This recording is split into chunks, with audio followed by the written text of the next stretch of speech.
¿Qué tal, hermanos de la Primera Iglesia Bautista de Monterrey y de todos los hermanos que nos acompañan en esta meditación?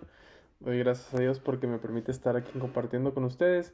El día de hoy les traigo un mensaje que se encuentra ahí en Marcos capítulo 5, versículos del 1 al 20. Es una historia que todos nosotros conocemos, sin embargo, siempre es bueno volver a esta historia para recordarnos del poder tan grandioso de nuestro Señor Jesús. Vamos a darle lectura, hermanos. Está ahí en Marcos capítulo 5, versículo 1 al 20. Dice así: Llegaron al otro lado del lago, a la tierra de Gerasa. En cuanto Jesús bajó de la barca, se le acercó un hombre que tenía un espíritu impuro, que este hombre había salido de entre las tumbas, porque vivía en ellas. Nadie podía sujetarlo, ni siquiera con cadenas, pues aunque muchas veces lo habían atado de pies y manos con cadenas, siempre las había hecho pedazos, sin que nadie lo pudiera dominar. Andaba de día y de noche por los cerros y las tumbas, gritando y golpeándose con piedras. Pero cuando vio de lejos a Jesús, echó a correr, y poniéndose de rodillas delante de él, le dijo a gritos: No te metas conmigo, Jesús, Hijo del Dios Altísimo. Te ruego por Dios que no me atormentes. Hablaba así porque Jesús le había dicho: Espíritu impuro, deja a este hombre. Jesús le preguntó: ¿Cómo te llamas? Él contestó: Me llamo Legión porque somos muchos. Y rogaba mucho a Jesús que no enviara los espíritus fuera de aquella región. Y como cerca de allí, junto al cerro, había un gran número de cerdos comiendo, los espíritus le rogaron: Mándanos a los cerdos y déjanos entrar en ellos. Jesús les dio permiso, y los espíritus inmundos salieron del hombre y entraron en los cerdos.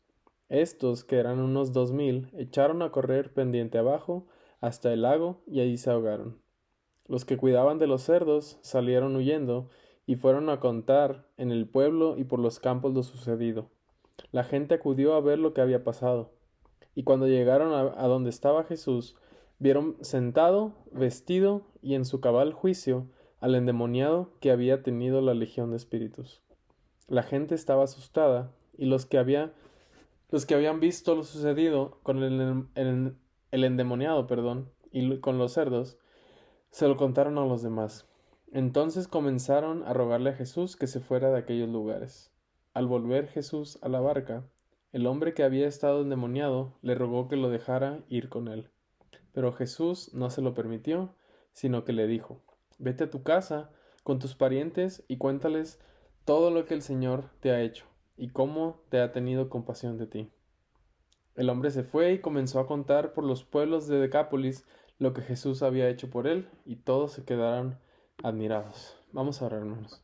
Señor, te damos gracias por esta palabra tan preciosa, Señor, esta historia tan poderosa que tú decidiste mostrarnos en tus evangelios. Gracias porque puede ser de bendición para nosotros aún hoy en día, después de tanto tiempo desde que fue escrita, Señor. Bendice nuestros corazones y ayúdanos a estar atentos a lo que tú quieres que aprendamos con esta historia, Señor. Gracias te damos. También te damos gracias por tu Hijo Jesús, Señor, que es el puente entre Dios y los hombres, Señor, y que gracias a Él podemos acercarnos a ti. Todo esto te lo pido y te lo agradezco, Señor, en el nombre de Jesús. Amén. Muy bien, hermano, esta es una historia eh, muy interesante. Si nosotros vemos el contexto del capítulo 4, el contexto inmediato, vemos que es de noche. Jesús viene de calmar la tormenta y sigue siendo de noche porque la verdad la orilla no estaba tan lejos de donde estaban ellos. En algunas versiones se menciona que es la versión de los Gadarenos o la versión de Gerasa. Y es que la aldea que estaba cerca de la orilla era Gerasa, pero Gadara era la ciudad más importante de la Decápolis, o una de las ciudades más importantes de la Decápolis. Por eso en algunas versiones viene como la región de los Gadarenos, o en otra eh, como la región de Gerasa. Pero geográfica o políticamente son muy similares. Comenzamos aquí entonces, en esta región. No es un lugar de paz, porque en este lugar, pues, habitaba un endemoniado. Era un lugar que no había paz, era un lugar de tormento muy grande. Y Marcos nos da una descripción muy detallada de este hombre. Este hombre no tenía nadie con él. En Lucas aparece otro hombre que estaba con este endemoniado. Sin embargo, el protagonista sigue siendo el que tiene la legión de demonios. Este hombre no tenía nada, había perdido su familia, su hogar, su juicio, su dignidad, su paz, su mentalidad, su sanidad mental también. Todo esto lo había perdido. Y es que el aislamiento, pues lo vemos de primera mano. Este hombre vivía en los sepulcros y para los judíos siempre ellos relacionaban los cementerios o los sepulcros con impureza y el lugar donde vivían los demonios. Y esta costa estaba llena de cuevas que se utilizaba para enterrar a los muertos. Entonces, pues era el lugar ideal para este demonio, ¿verdad? Según las creencias judías.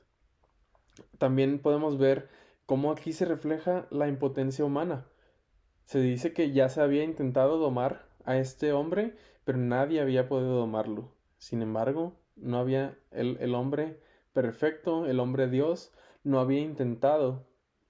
Y vemos cómo Jesús triunfa en su misión de domar a este hombre. Nadie había podido domarlo, pero Jesús fue capaz de hacerlo. Intentaron encadenarlo con cuerdas, pero siempre era inútil. Este hombre, muy similar a la imagen que tenemos en el libro de Reyes, cuando el profeta Elías se enfrenta a los 400 profetas de Baal y estos se cortan para que la sangre sea un llamado para Baal. Este hombre se cortaba a sí mismo. Es que a veces nuestro comportamiento puede ser autodestructivo y esto solamente es como un grito de desesperación, tal vez pidiendo libertad o que no sabemos cómo obtenerlo, ¿verdad? Estos profetas de Baal, si nosotros vemos esa historia, veíamos cómo se cortaban y terminaban ellos pues sangrando y creando charcos de sangre y pensando que así iban a llamar la atención de sus dioses, ¿verdad? Para nosotros, tal vez ninguno de nosotros está endemoniado o se encuentra en un cementerio, pero hay áreas en nuestra vida que se pueden sentir como un cementerio al que nadie se quiere acercar. A lo mejor un área en nuestra vida donde hemos dejado de luchar y nos hemos acostumbrado al dolor. Y eso, hermanos, pues no puede ser en nuestras vidas. Nosotros tenemos que acudir entonces al Dios que todo lo puede, al Dios que se mete hasta los lugares donde nadie quiere entrar o donde nadie puede entrar. Y aquí vemos nosotros entonces cómo Jesús, que viene de calmar una tormenta, viene a calmar ahora una tormenta en el interior de un hombre. Y este encuentro, hermanos, no fue casualidad, no fue un accidente. Jesús tenía la intención de cruzar el mar solo para este hombre, porque si nosotros vemos, termina su encuentro con este hombre y se retira. Él quería y tenía que ir con este hombre. Fue una misión de rescate. Es como la parábola de las 99. El pastor tiene la misión de rescatar a su ovejita que está perdida. Y eso somos nosotros, mis hermanos. Cuando encontramos a Jesús, no fue un encuentro de coincidencias, fue un encuentro que el Señor había planeado desde hace mucho. Aquí los demonios reconocen a Jesús antes que los discípulos. Le dicen, Hijo, Jesús, Hijo del Dios Altísimo. Y aquí podemos ver, mis hermanos, que incluso en el caos y la oscuridad más profunda, Dios sigue siendo rey.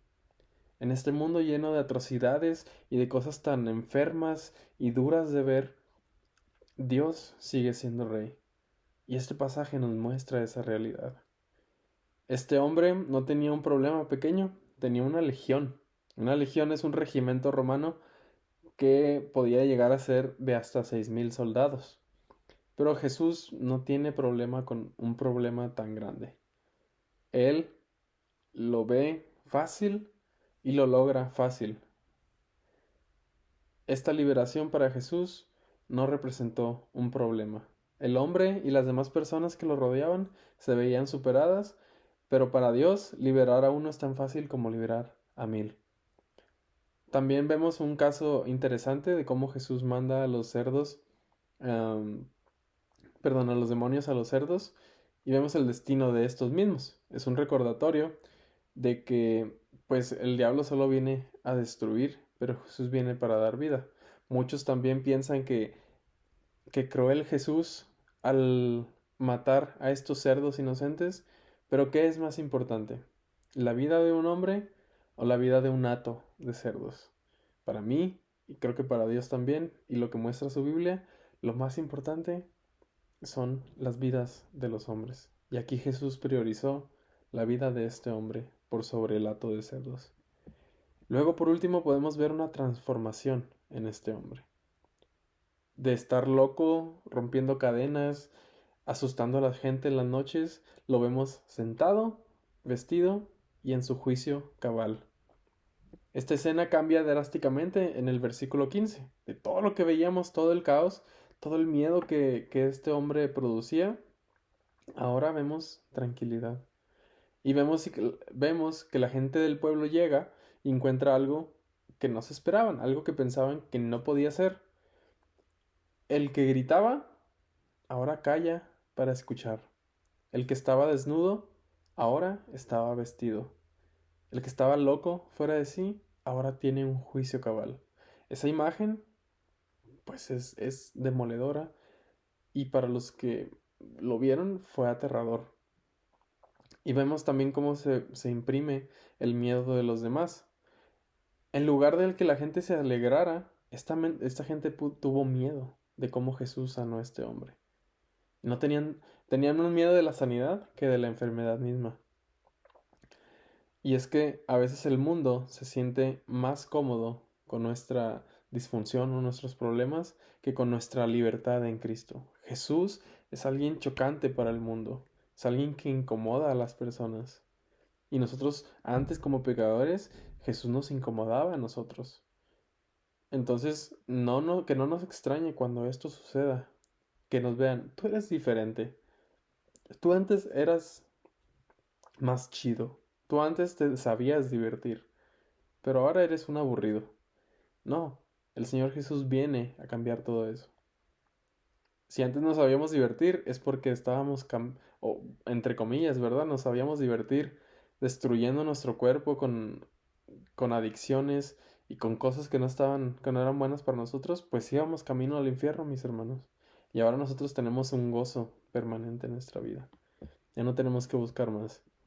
Por último, este hombre se convierte en el primer misionero a los gentiles, mis hermanos.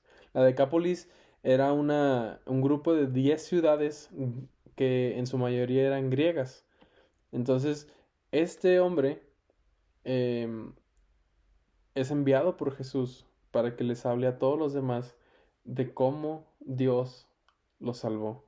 El hombre quería irse con Jesús en la barca y es un deseo noble, claro que sí. Le dice, Señor, quiero estar contigo a donde vayas. Pero Jesús le da una orden diferente, ahí en el versículo 19. Le dice, vete a tu casa, a los tuyos, y cuéntales cuán grandes cosas el Señor ha hecho contigo. Muy diferente al primer endemoniado que veíamos en el capítulo 1 de Marcos. Este endemoniado Jesús le dice que guarde silencio. Es porque los contextos son diferentes. Uno era judío y el otro es griego. Entonces, los griegos no esperaban un Mesías, ni siquiera creían en el Dios de la Biblia. Y Dios utiliza el testimonio de este hombre que acaba pues sí, de recapacitar para hacerle ver a estas personas el poder del Dios verdadero. Entonces, por eso es diferente. No es que Jesús se contradiga. Jesús lo convierte en el primer evangelista en la Decápolis, que significa 10 ciudades. Y su testimonio era irrebatible. Todos lo conocían, todos sabían quién era, por eso se sorprendieron. Y todos conocían su pasado en el cementerio. Esta historia termina con toda la región maravillada de lo que Jesús es capaz de hacer. Y para usted, mi hermano, y para mí, es un recordatorio de que mi pasado no es un obstáculo para Dios. Al contrario, es una plataforma para su gloria, para mostrarle a los demás de dónde nos trajo y a dónde nos está llevando. Qué cambio tan grande está haciendo en nuestros corazones.